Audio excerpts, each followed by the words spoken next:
So hi on the Grown Podcast. I'm Shane. I'm Glory. And we're here with... I'm Bastian. I'm Severin. And we're AVRALIZE. All right, some questions to say about the upcoming album Freak. So congrats on that, by the way. How you guys feel about the response to the announcement so far? The people are going crazy. And we're going crazy too. Like, it's such a nice experience releasing this album as our first album. And yeah, it's been a ride so far. And it's going to be crazy. Yeah. The response has been great so far. Yeah. Like, we're stunned. Yeah, a lot of people are like saying stuff like that it feels fresh and new, and it's perfect because that was our intention. Yeah. Yeah. That's Hell really yeah. cool. It's pretty clear that it was the intention, because although there's only 8 tracks on this album, each song is something different. Like every single time you get hit with something new and different on the album. The album's awesome. I was scared going in, only 8 songs. I'm like, only 8? Like, come on, that's not an album. But like, this is it's so good. Mm-hmm. Thank you so much, man. Of course. You pumped so hard. Yeah. Oh yeah. I can imagine. Hell yeah. Yeah. So is there any meaning behind the album title or cover art?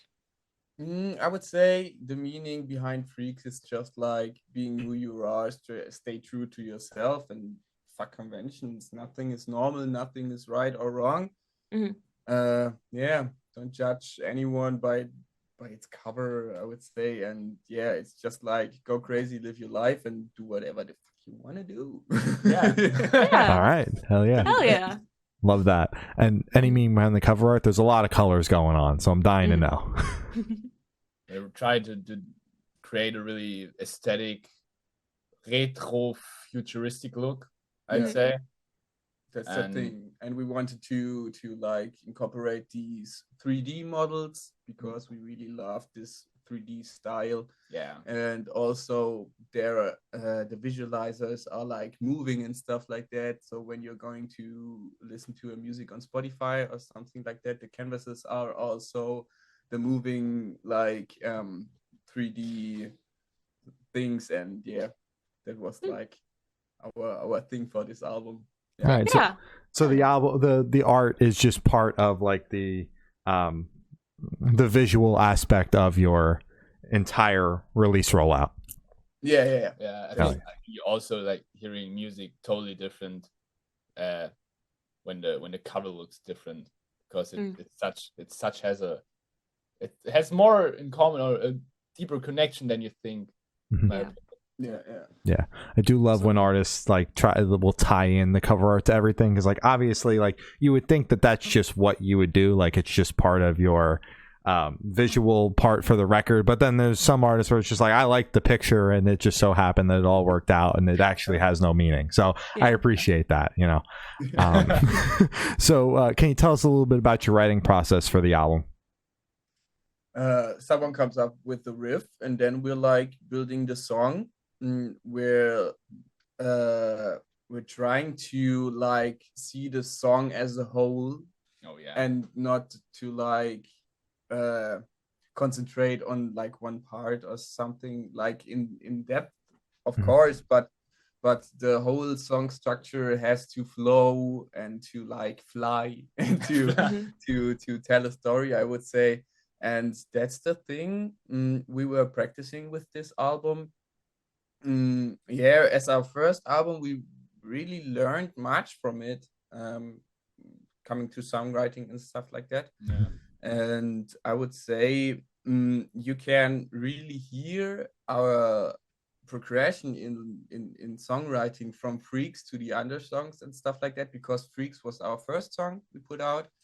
Then there came Alive, and then was like Bright, and then Bright Step by Step. Okay. And yeah, I think you can really hear our journey in writing songs and learning that. Yeah, like arrangement. And Freaks has a really unique arrangement, like not A B C B. Yeah. It has like a really and I think what we also learned is like trying to catch a listener with simple things while not making it too boring. That's like maybe the hardest thing about writing hooks, making it catchy but not too generic. And Yeah. that's so hard. Yeah. Still a thing we're kind of struggling with. But like, for example, Lotus, we had the vocal melody, and then we changed the chord progression 4 times. Yeah. Jesus. Oh It damn. was insane.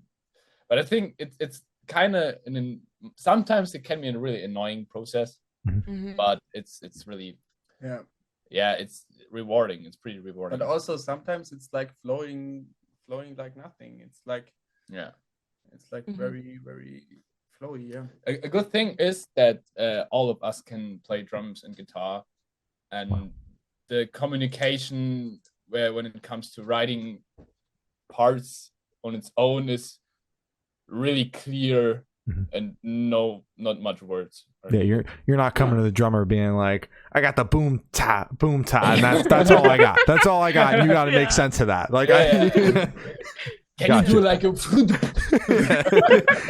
No, you got the whole beat. So, what song off this album took the longest to write, and which one is each of your own personal favorite? I would say Lotus was like the longest writing process, because we were like so dedicated to this song, and we wanted to like pull everything in this song, and wrote 2 months straight on it. Yeah. Every session. Yeah. Jesus. So we're doing like every weekend we're doing like 1 or 2 sessions, like I would say 12 hours or something like Whoa. that. Yeah. It's so much experimenting. Sometimes that's also a really hard thing. To answer your question, Lotus is my favorite song. What's yours? Yeah. I would say my favorite song is oh damn, I don't have a favorite. Love all of them, So but trying to I pick your would favorite kid. say, Step by Step and Bright are my 2 favorites. Like the one a little bit emotional, and the other one to like punch people in the face in the pit. I really love both of them. Yeah.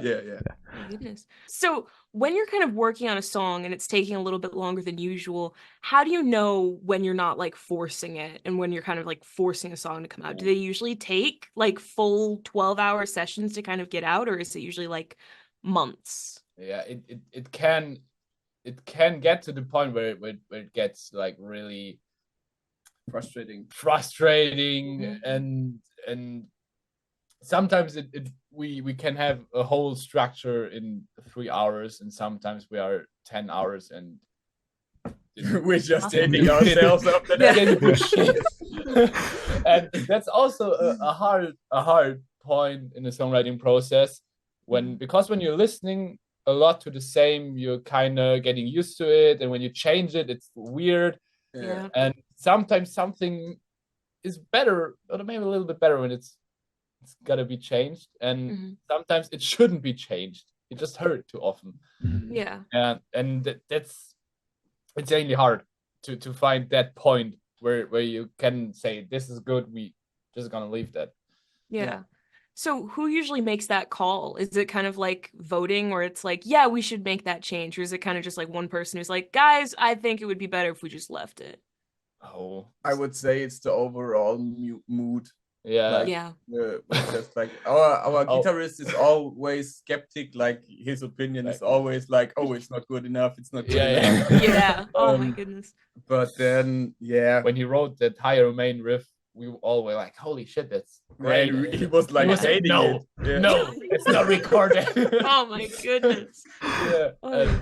Like our last writing session 2 weeks ago, I think, was we had a song where there were like a lot of parts, and we tried to arrange it, and then we wrote a new part that was not fitting, then we tried to enhance it, and we're like, is it verse or chorus? And then we just stopped. We were like, okay, that's not it. Yeah, when everyone is getting mad, then it's usually time to axe it. Yeah, fair enough.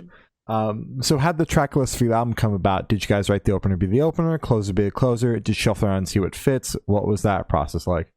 At first we were like very setting the tracks like we wrote them, like Freaks, and then Bright, Step by Step, Alive, and stuff like that. But then we were like, okay, let's change it up a little bit. Like we would play a live set, Yeah.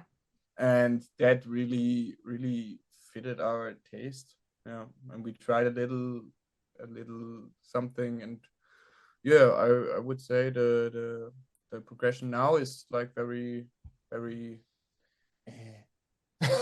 I would say pleasing. Yeah. Yes. Yeah.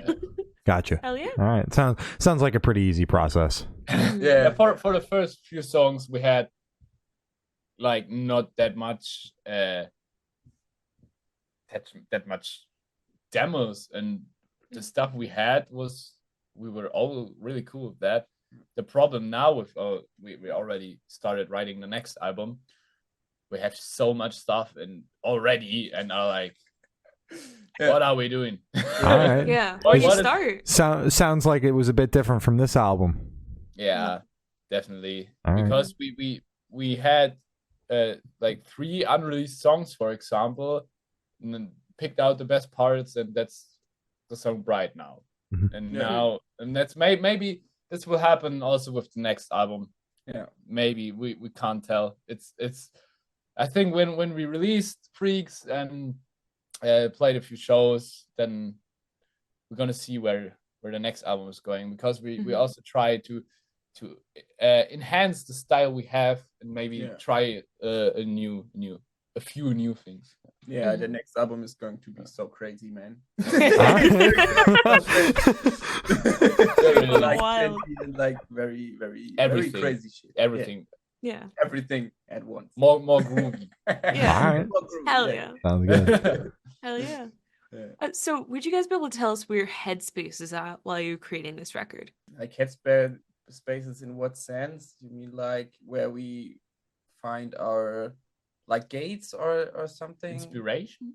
Like headspace meaning where like your mindset. Like I was going through this when we were writing, or I was getting frustrated in the studio because of this. You know, that type of Feelings, stuff. emotions. Yeah. I would say writing process is when it's a good writing session, of course, it's like the best time we ever Best day have. ever. Yeah.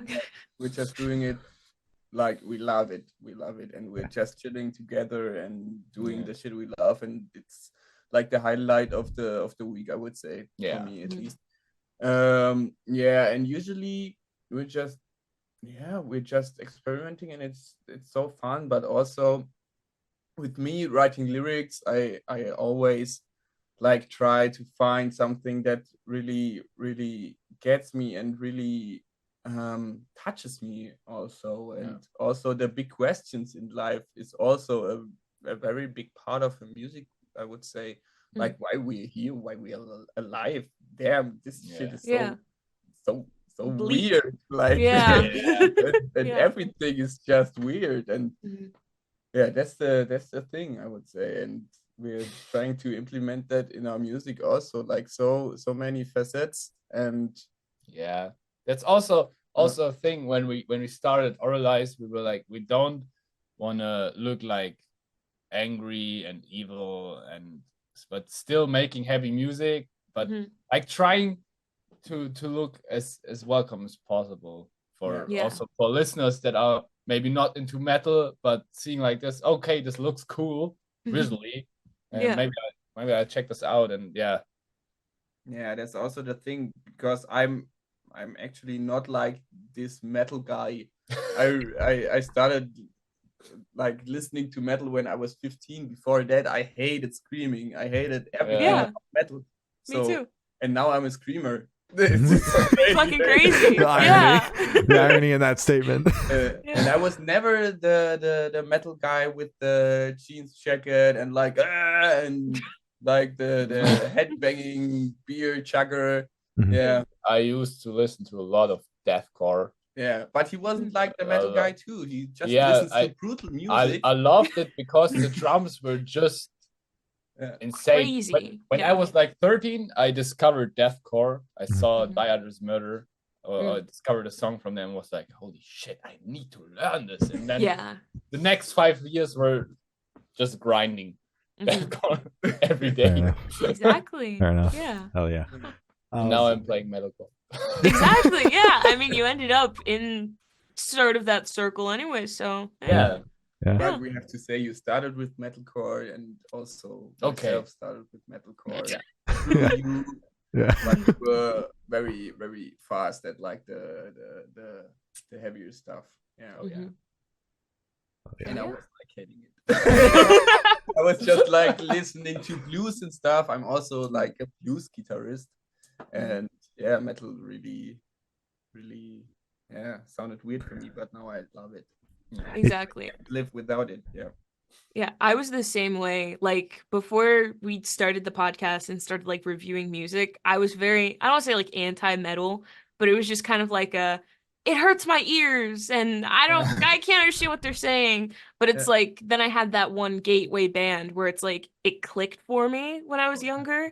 And then I was like, oh, I get why people like this genre now. This is amazing. And now like some of my favorite bands are like metalcore, metal.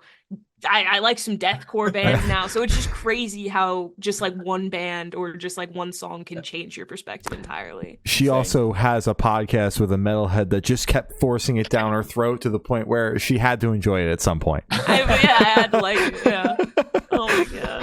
Nice, but man. I think it's I saw that a lot also in with friends of mine that they weren't into metal at all, and then one day they discovered one song that they just liked, and now they almost only listen to metal. It always starts like with Linkin Park or Papa Roach and stuff like that. And a few days later, they're just like you're hooked. To grindcore. Exactly.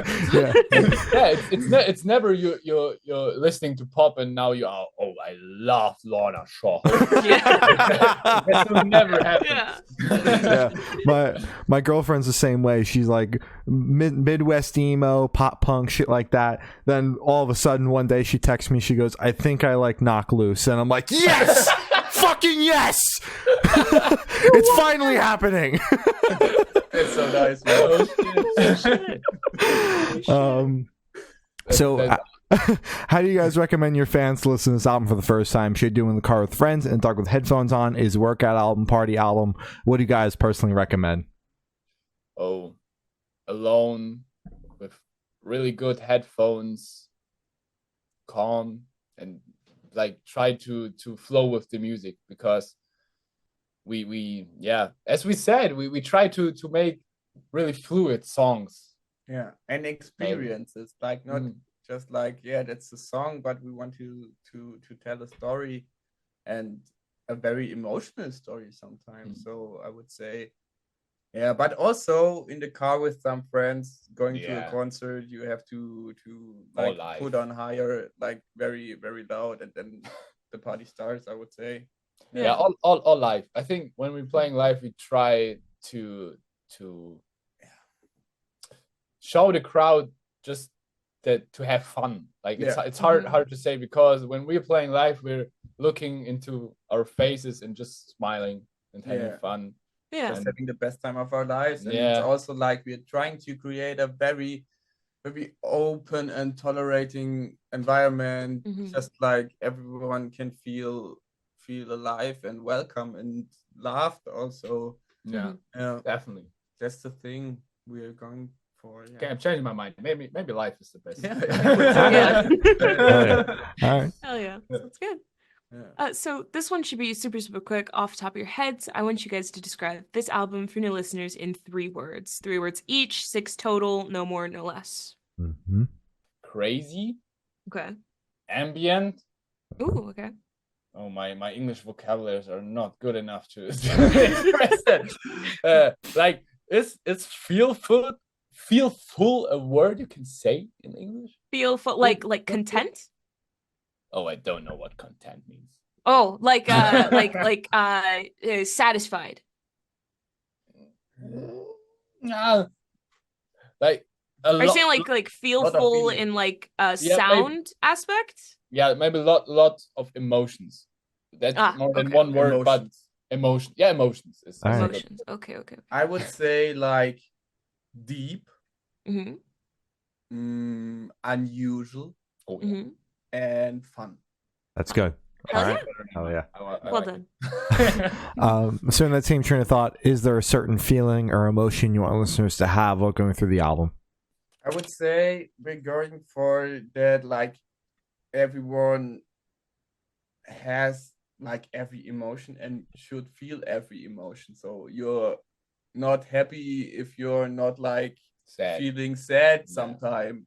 And Yeah, there's no yeah. happiness without sadness. yeah, that's the This is- thing. I would say it's a journey of feelings, and yeah, I hope everyone can express their feelings like they want to do Mm. through that album. Yeah, also Mhm. also something I love to hear is when someone says you inspired me to practice more practice my instrument more and to pick up that instrument or whatever, because Yeah. I think that's the most rewarding thing you can hear, or for me, because yeah, Yeah, you're just a That's little insane. grinder on your yeah. on your Yeah. instrument. and- like Philip. The Yeah. point is, like, Philip and we are always pushing each other, and that's without Philip I wouldn't be on the level I'm right now. I'm far away from professional, far away, but I think we're pushing each other to a really good in a really good direction. Mm. Say Good. like that. Hell That's yeah, good. that's always good. Hell yeah. So, are you able to touch on any particularly challenging or standout moments from the creation of this album, positive or negative? That's hard. I would say positive was like when we first wrote our first song, Freaks. It was like we hadn't got an idea of like where this musical journey will take us, and now we're just like, damn, we exactly know what we want. Yeah. And yeah, the album really guided us to what we are now, and we learned so many things. And I would say that's the positive thing, because when we started AVRALIZE, we immediately wrote Freaks, Yeah. and since then we experienced so much, so many things. It's just like the signing with A Rising Empire, playing crazy shows, playing a show where nothing worked, and playing a show in front of 0 people, or yeah, starting a show. also Yeah. like, just like Yeah. getting to know the business and the scene, and Mhm. getting to know the people from the scene, Oh, where yeah. Yeah. we're just like, oh damn, that's that guy, and we were like, ooh, Yeah. and they're all people, so Also- they're just like our buddies now. It's so Yeah. crazy, man. Yeah. Also, one Yeah. point is that musicians are one of the most kind people in the world. Mm. It's insane. Mhm. Yeah, it's really insane. I think also one really challenging thing is definitely the money, because Yeah. Yeah. we're Yeah. young and not working. We are working, but as I'm an apprentice and he's still in school, Still in school. Mhm. and there's not much money available Yeah. Yeah. at all. Yeah, it is fucked up, like how long it takes for a band to start turning a profit. Like there is a long time of losing money, and then a long time of just breaking even before you start making money, and it's really fucked up. Like it's sometimes like 5-10 years before you see any sort of profit, let alone a profit that you can live off of. And that's the one fucked up thing about this industry. As great as the people are, and we have more positive experiences than negative experiences. Oh, The yeah. musicians on here, everybody's so nice, but the money side of it across the board is fucked up. Yeah. Oh, really? Yeah. Yeah, I would say it's also just because of the whole streaming industry and stuff like that. Mhm. Like music isn't paid good enough. Yeah. I would Yeah, say, exactly. because Not at it's so much work, and I would say that many listeners really don't get like how much work it is. Yeah. Like We didn't know either when we started AVRALIZE. We were, let's write a few songs, play a few shows, let's and go. let's go. Let's have some Shit's fun. easy. But oh no, hell no. As more we learned, the more we knew that we knew nothing. Yeah. Yes. Insane. Yeah. That's how it Like, goes. It's a fake it till you make it industry. You just lie and pretend like you know everything until you actually do know. Exactly. Yeah. It's also the bigger you get, the smaller you feel. Oh, that's what Mm. I I was would say saying. that. Yeah. Because it's just like, damn, thinking about there, we were like, oh, damn, when we have like 10,000 monthly listeners, we're going to make it. Yeah.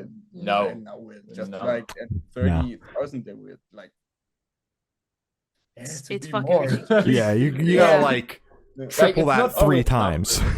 It's not Yeah. always numbers, but sometimes I experienced like when we saw more appreciation recently in our songs, I actually liked our own songs a little bit better. I have no idea why. Mm. Maybe because you kind of had appreciation for what you're doing. Mhm. That Mm. was a really weird feeling. Yeah, And- Yeah. people start Yeah. paying attention. It makes you appreciate your art more. Mhm. yeah, Yeah. Of course. Yeah. absolutely. Before Oh, yeah. that, it was like, oh, damn, the song isn't good enough. You're That's just putting it why- out into the void, and no one's paying attention, and you're Yeah, getting in your yeah, own yeah. head about it. Also, really insecure.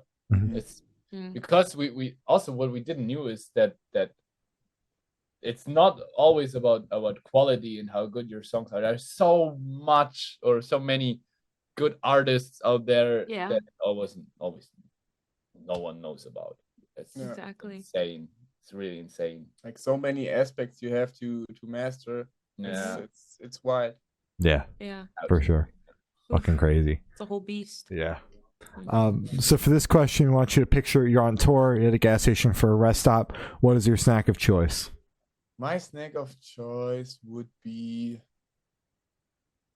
I would say chips. Yeah, I love chips or like crisps.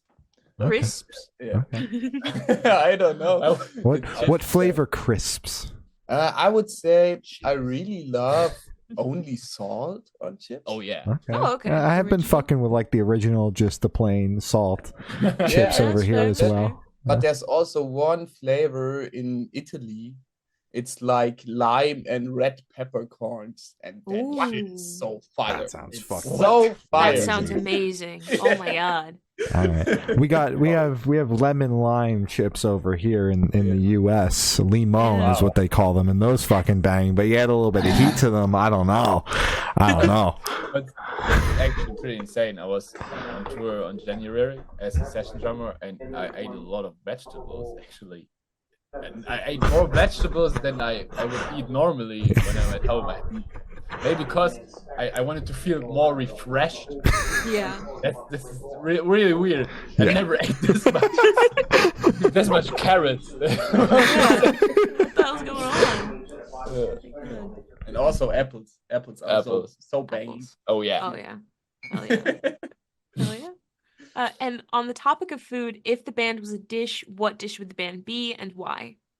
I would say the band would be like a lasagna, but with every layer there comes another taste profile, Okay. but it fits and it's like very nice tasting, but A taste You- explosion. yeah, but you Mhm.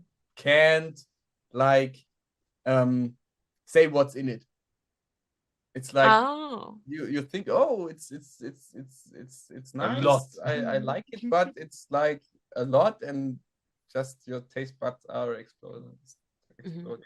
It's such a, Yeah. that's such a good question. I never thought you can think about your music as food. I really Yeah. don't like that. I'm gonna think about that in the shower. Yeah, it's a cool one, right? So for the last couple questions, it's going to shift completely away from music and go straight to death row. Boom. So if you're on death row, what would your last meal be with a drink? Biggest burger Mhm. with everything you can fit on a burger. I think because you don't feel nasty after it. You just can eat it and then Then you just die. Yeah. And a drink? a drink.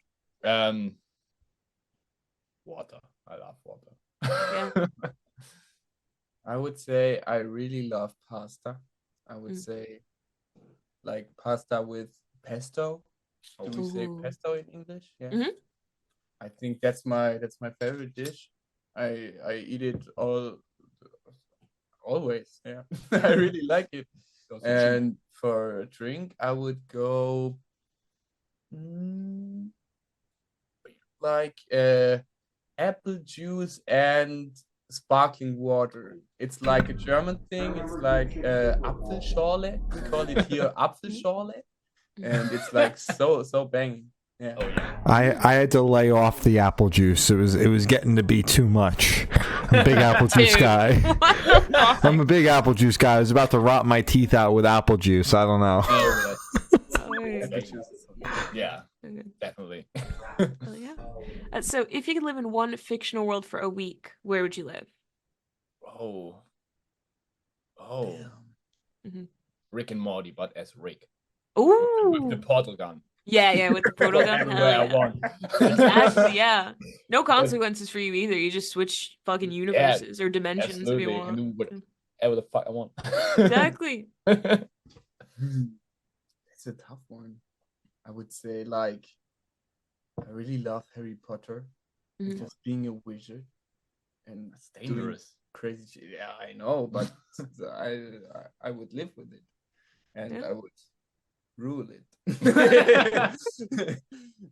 Yeah, I would say Harry Potter. Yeah. Harry Potter. Do you know what house you are? I'm a Gryffindor.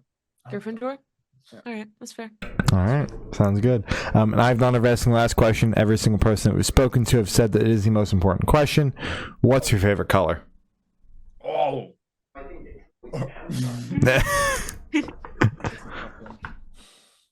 I would say purple. Nice, Ooh. I nice. also want to say purple, but I think I'm gonna fuck up the pronunciation. It's called turquoise or Oh, turquoise. Yeah, turquoise. turquoise. Yeah, Yeah, Turquoise. right. Yeah. I think that's my favorite one. Yeah. That's That's a good. good one. Yeah. All That's right. one. Mixing them too is also like fire. Ooh. Yeah. So, as I said, that's all the questions we have today. Is there anything that you guys would like to plug? Oh. Listen to Freaks. Yeah. Share it with all your friends and tell the world. Tell And- us if you like it. Yeah, tell Yeah. give us your feedback. If you like it. Yeah. If you don't like it, also. Keep that shit to yourself. Yeah. What the fuck? All right. Well, thank you, Silas. Guys, it's been AVRALIZE, and we have been the Good Noise Podcast.